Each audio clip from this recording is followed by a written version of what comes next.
Paul Grelot, architecte associé de l'agence AEI, architecte du Pont Sébert. Lucie Tuilot, responsable d'opération à la SPL Val-de-Seine Aménagement. Nous allons vous présenter le nouveau pont Sébert. Bonjour à tous et bienvenue au pavillon des projets. Merci d'être avec nous dans le cadre des Journées du patrimoine 2021. Donc, juste quelques mots d'introduction. Les franchissements de l'île Séguin, parce que le pont Sébert vient compléter un projet global qui est fait pour rendre l'île Séguin une île accessible et que donne beaucoup de place aux mobilités douces. Donc dans cette image, vous voyez les différents franchissements et les ponts et passerelles de l'île Séguin nous racontent l'histoire de cette île, de cette opération urbaine, ainsi que son futur. Parce que vous voyez le pont d'Aïdé, qui est un pont réalisé en 1928, qui a été rénové à l'identique par la SPL Val-de-Seine Aménagement. Il y a ensuite le pont Renault, un pont qui a été réalisé en 2008 sur le projet de Marc Barani, l'architecte Marc Barani, réalisé par la SPL Val-de-Seine Aménagement, qui est un pont qui donne beaucoup de place aux piétons et aux vélos et qui présente aussi des assises pour pouvoir pas seulement traverser ce franchissement, mais aussi s'installer, profiter de la belle vue sur la Seine. Et ça devient un espace de rencontre pour les habitants du quartier et pour tous ceux qui souhaitent traverser ce franchissement pour aller, par exemple, voir un spectacle à la scène musicale. Nous avons aussi une réalisation récente qui est la passerelle Nord, qui est une passerelle qui piétonne et qui va relier le métro, l'actuelle ligne 9 et la future ligne 15, à la scène musicale. Donc un accès direct pour la salle de spectacle. Ensuite, la passerelle Sud, qui est également une passerelle piétonne qui relie l'île Séguin au tram T2 vers l'arrêt Brandorion, qui permet de traverser l'île jusqu'à l'autre côté Médon, pour y arriver ensuite au pont Sébert. Et un pont qui lui aussi porte encore aujourd'hui dans le nouveau projet des traces du passé industriel, mais que se projette vers le futur de cette île, de cette opération. Voilà, je vais donner la parole à M. Grelot d'abord, et merci beaucoup d'avoir accepté notre invitation. Merci. Merci. Donc on va maintenant entrer un peu plus dans le détail du pont Sébert.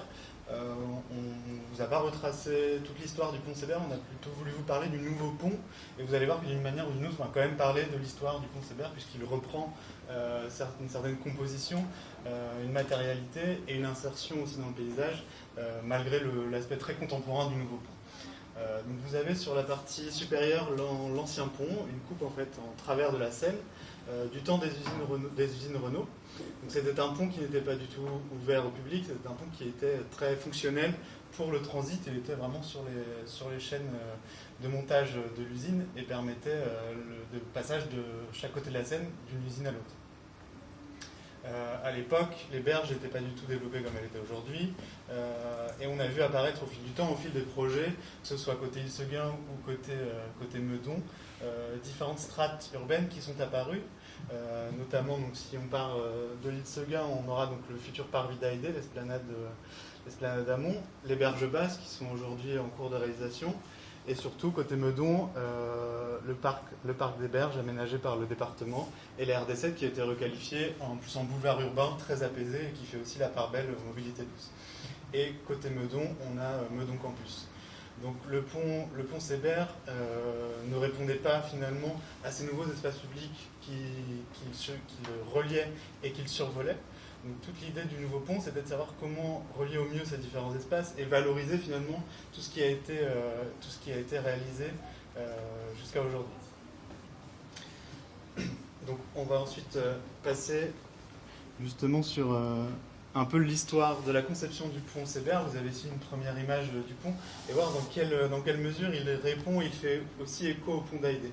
Parce que bien que le pont Sébert historique ait été déposé, nous avions quand même à cœur de rappeler son histoire et de faire en sorte qu'il s'intègre avec les autres franchissements de l'île, notamment son jumeau de l'autre côté de la Seine, sur l'autre bras de la Seine, le pont d'Aïdé. Tout d'abord, nous avons tenu à conserver l'axe historique du pont Sébert, d'une part pour faciliter les circulations, mais également pour conserver cette grande perspective urbaine qui part de Boulogne vers Meudon. Ensuite, on a la forme et la géométrie du pont, qui reprend ainsi les courbes du pont d'Aïdé, très expressives, et plutôt que de s'inscrire en creux comme le pont d'Aïdé le fait sur la Seine, nous sommes venus plutôt travailler un volume au-dessus de la Seine. Ensuite, on a les lignes fortes. Donc, l'objectif, c'était aussi, comme le pont d'Aïdé, en 3 coups de crayon, on arrive à le dessiner. Il est reconnaissable entre mille. On sait que c'est lui. Pour le pont Sébert, on a voulu, d'une certaine manière, pouvoir également, en 2 coups de crayon, un coup de crayon horizontal et une courbe, pouvoir évoquer sa forme et le reconnaître également. Et enfin, le travail de la verticalité, puisque ce sont les 2 seuls ponts suspendus de l'île Seguin. Ils se font également écho avec ces suspentes verticales qui viennent relier les lignes dont je parlais précédemment. Donc vous avez ici une image du projet vue depuis les berges côté Meudon, avec l'île Seguin sur la droite et Meudon sur la gauche.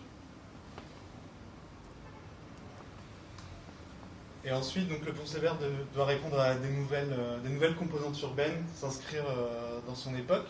On a vu qu'il, d'une certaine manière, avec sa matérialité, en plus qu'on est resté sur un pont entièrement métallique, il correspond aussi à son histoire, mais il répond à des nouveaux usages.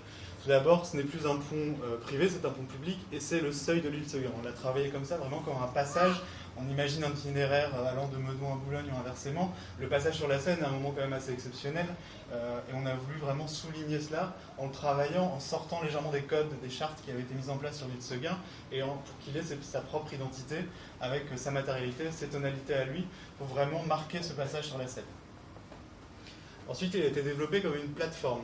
On a un pont qui a des dimensions très généreuses, quasiment 30 mètres quand on arrive sur l'île Seguin. Et le principe, c'était vraiment de se dire, on est sur la Seine et on est vraiment en belvédère, en plateforme sur la Seine, et on a un espace très généreux pour imaginer un certain nombre d'usages, en tous les cas pour que tout le monde puisse cohabiter sans problème. Et ce qui vient compléter ça, c'est l'ouverture sur la Seine, c'est-à-dire le côté, les garde-corps très transparents, le fait d'être vraiment sur la Seine et de ramener la structure à l'inverse du pont d'Aïdé, à l'inverse du pont Sébert ancien, de ramener la structure au centre du pont pour vraiment dégager tout l'espace sur les parties latérales et s'ouvrir sur le grand paysage et notamment sur la passerelle suivante.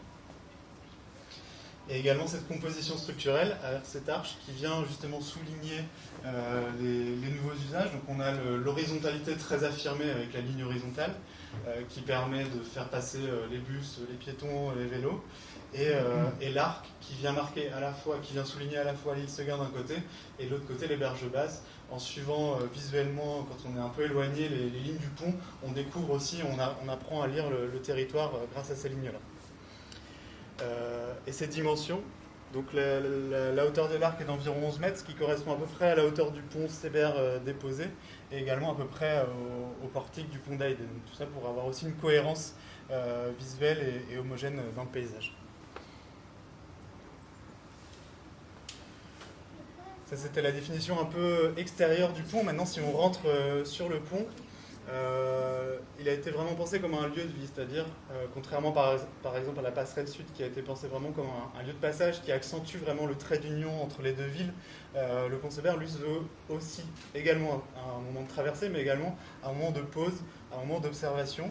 Et donc il a été vraiment réfléchi dans sa spatialité pour répondre à cela. Donc ça nous a également poussé à ramener la structure vraiment vers l'intérieur, pour dégager de larges espaces sur les côtés. On vient également marquer un rythme, c'est ce que vous avez ici sur le petit schéma, pour éviter l'effet trop linéaire, les 150 mètres de traversée. On a travaillé sur un rythme transversal, principalement visible avec les suspentes, qui servent à tenir le tablier grâce à l'arche qui passe au-dessus, et ces suspentes qui se retournent au sol au niveau du calpinage, qui viennent se prolonger en rive sur les garde-corps et redescendre sous le pont au niveau des consoles qui portent les trottoirs. Tout ce rythme pour aussi inciter le regard vers l'extérieur, c'est-à-dire le détourner un peu de son objectif premier qui est la traversée, et amener le regard vers la Seine, vers les coteaux de Meudon, vers la Pointe-à-Mont de l'île Seguin. Et donc en termes d'usage, donc on aura 2 lignes de bus qui passeront de part et d'autre de l'arc. Une partie centrale également piétonne, avec un accès escalier qui permettra de descendre sur les berges du parc. Et de larges trottoirs, ce qu'on appelle les consoles de chaque côté, vous voyez sur cette partie-là, qui sont dédiées aux mobilités douces et aux modes actifs. Il y aura des pistes cyclables? Alors elles ne seront pas marquées spécifiquement. L'idée c'est que ce soit vraiment un pont esplanade apaisé, donc dans le sens où l'objectif c'est que tout le monde ralentisse, les bus également rouleront à vitesse réduite, donc les piétons pourront emprunter a priori plutôt les voies bus, ou également les trottoirs qui permettront qui sont suffisamment larges pour accueillir tout le monde. Puisqu'après on arrive sur le parvis, sur lequel on a également un espace partagé très large qui n'est pas identifié en tous les cas pour le moment pour les cyclistes. Les voitures ne seront pas autorisées.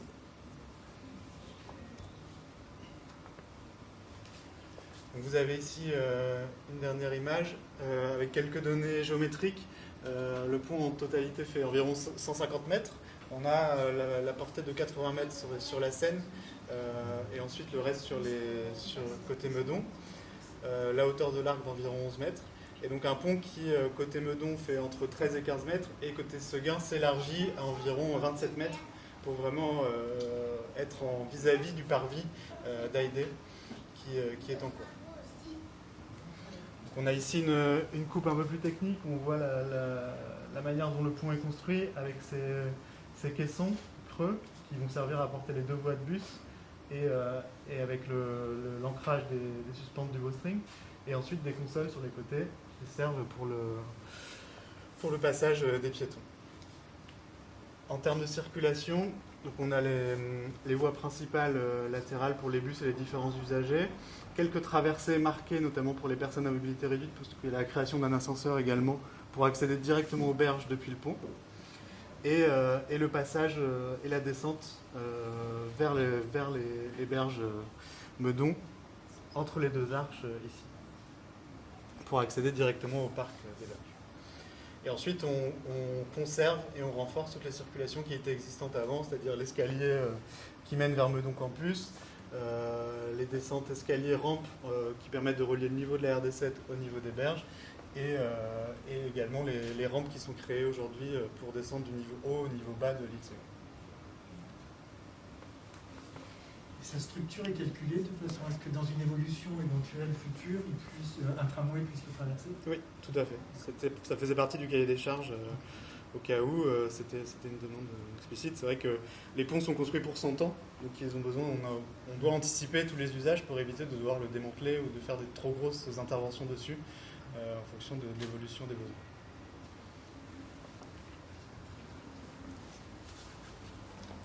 Bonjour à tous. Donc après cette présentation plus architecturale du pont, vous m'entendez bien? Je crois qu'il ne marche pas bien. Allô? Non. Alors, je vais vous retracer à présent les différentes grandes étapes du projet du pont, de construction du pont, qui ont commencé en juin 2020. Bonjour. Donc, qui ont commencé en juin 2020, donc jusqu'à aujourd'hui, et les grandes étapes à venir de la construction du pont. Donc, avant cette présentation, je souhaitais faire un rapide rappel de la méthodologie assez impressionnante de la dépose du pont Sébert. Donc, comme l'a rappelé Paul, nous avons dû démolir l'ancien pont Sébert pour en reconstruire un nouveau pour des raisons de sécurité.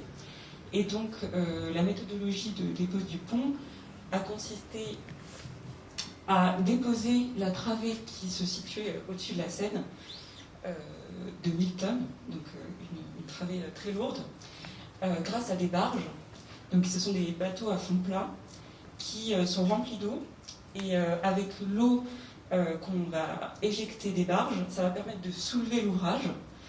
Donc c'est ce qu'on voit en fait sur la photo. Et donc ces barges vont ensuite permettre de déplacer l'ouvrage sur la Seine pour le ramener vers les berges. Et donc c'est ce qu'on voit sur la seconde image. On voit la barge qui est accostée sur la berge de l'île Seguin. Et l'ouvrage est déplacé à l'aide de multiroues qui sont des plateformes avec des roues automotrices qui permettent de répartir uniformément les charges du pont et donc de déplacer des ouvrages très lourds, donc, comme la travée du pont qu'on voit ici. Et donc une fois que le pont a été déplacé sur les berges, il a été démantelé en plusieurs morceaux et évacué à l'aide de camions.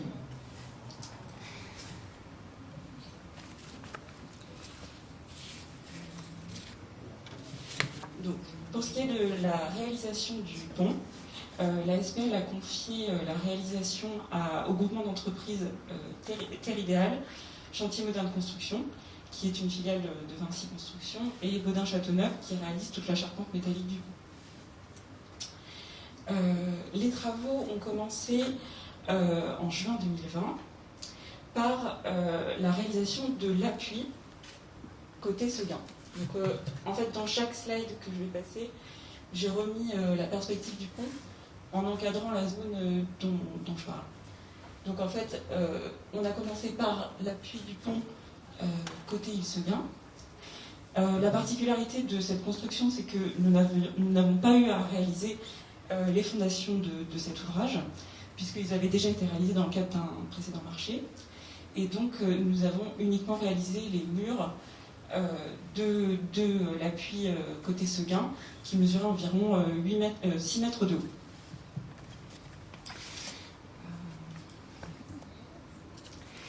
Donc, côté Meudon. Avant de réaliser les appuis du pont côté Meudon, nous avons dû procéder à la démolition des anciennes piles du pont, qu'on voit ici, qui étaient à la fois donc, sur les berges et au niveau de l'ensemble du complexe Meudon Campus. Donc on a dû démolir ces appuis, ces anciens appuis, puisque à l'époque de la démolition du pont, on était en phase de conception du nouveau pont, et donc on se posait encore la question de réutiliser ces anciennes piles. Bon, on a fait des études complémentaires et on s'est rendu compte que ce n'était pas possible. Donc on a intégré la démolition de ces anciennes piles au nouveau marché. Donc la démolition a été réalisée de juillet à octobre 2020. Et à la suite de ces démolitions, nous avons pu réaliser l'appui du pont côté Meudon. De la même manière que sur l'île Seguin, nous avons réalisé les murs de l'appui du pont côté Meudon. Et en plus, nous avons réalisé les fondations de cet ouvrage, puisque pour le coup, ce n'était pas encore réalisé, à l'aide de foreuses, pour réaliser les pieux de l'ouvrage qui était à 18 mètres de profondeur.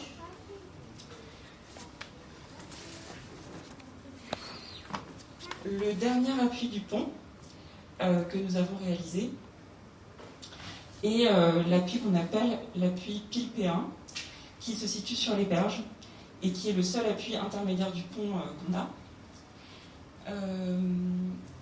Il est essentiel puisque c'est celui qui reprend l'ensemble des déformations du pont.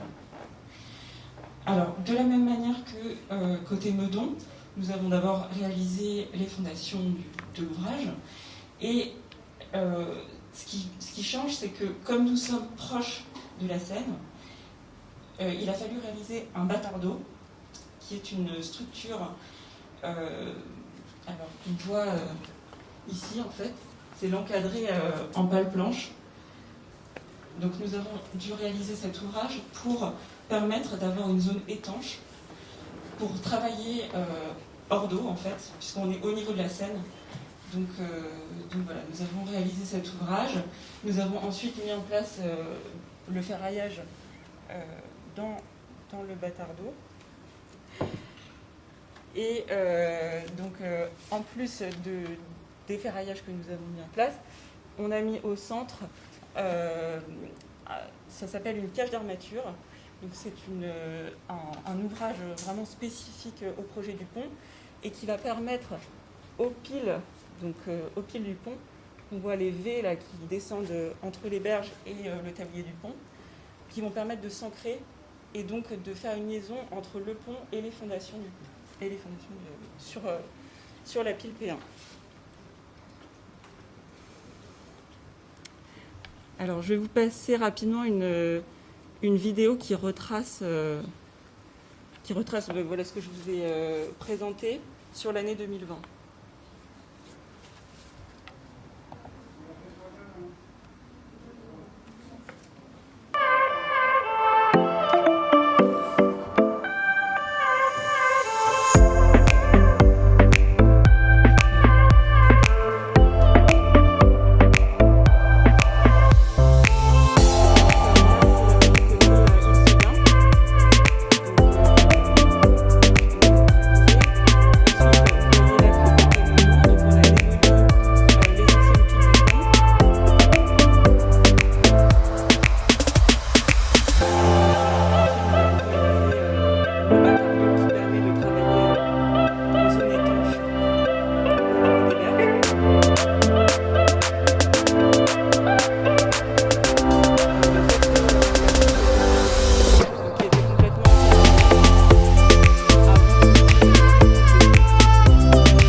Alors,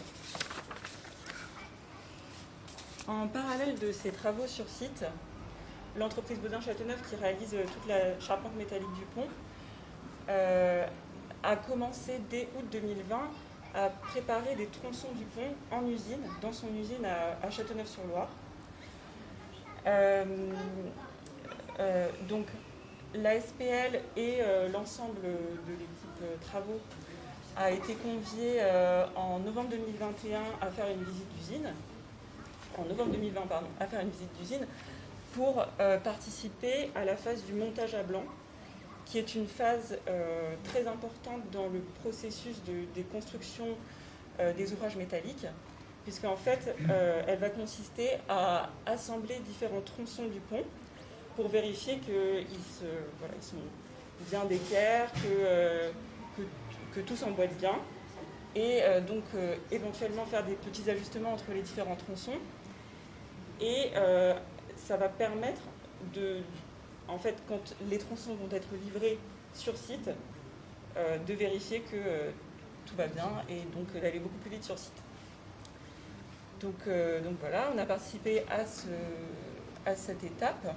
Et nous avons également pu voir les cages d'armature, donc là qui étaient à un niveau beaucoup moins avancé que ce qu'on a vu sur les piles P1, voilà, qui étaient en cours de montage en novembre 2020.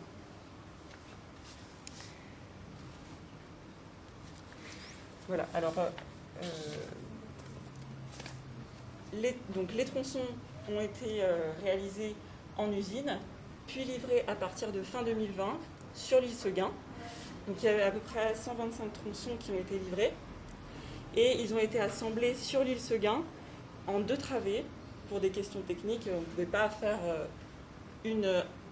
un pont complet d'un seul tenant. Donc on a réalisé d'un côté la travée qu'on appelle la travée RD7, qui est encadrée en rose, et de l'autre côté la travée Bowstring, qui se situe au-dessus de la Seine, qui est encadrée en bleu. Voilà. Donc jusqu'en juin 2021, on a réalisé l'assemblage, le soudage et la peinture.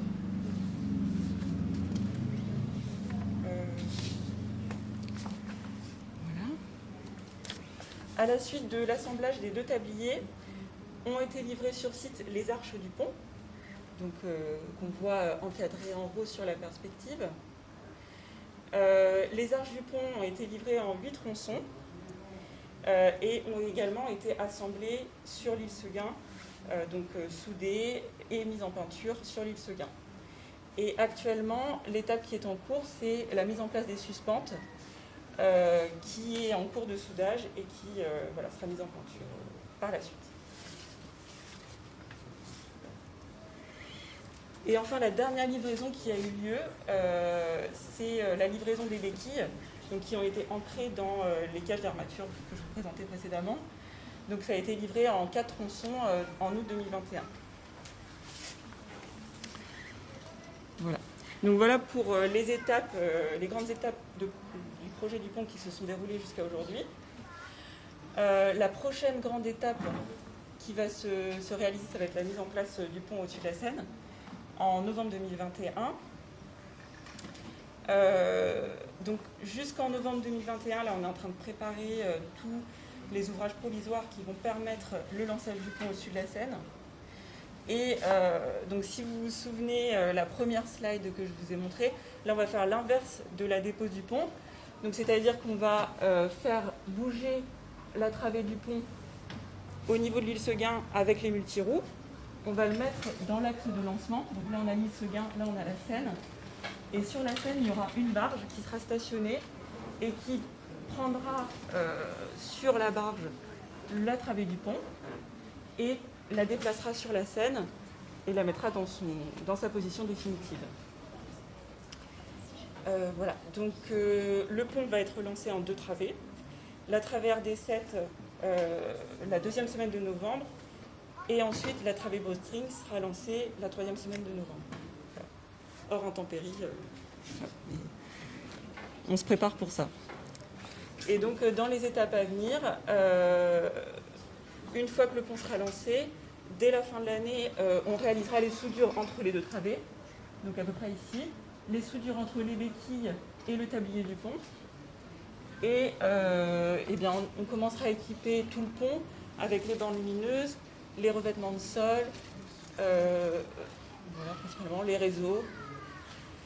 Voilà. Et puis enfin, on remettra en état tout l'aménagement côté berge à l'identique. Voilà.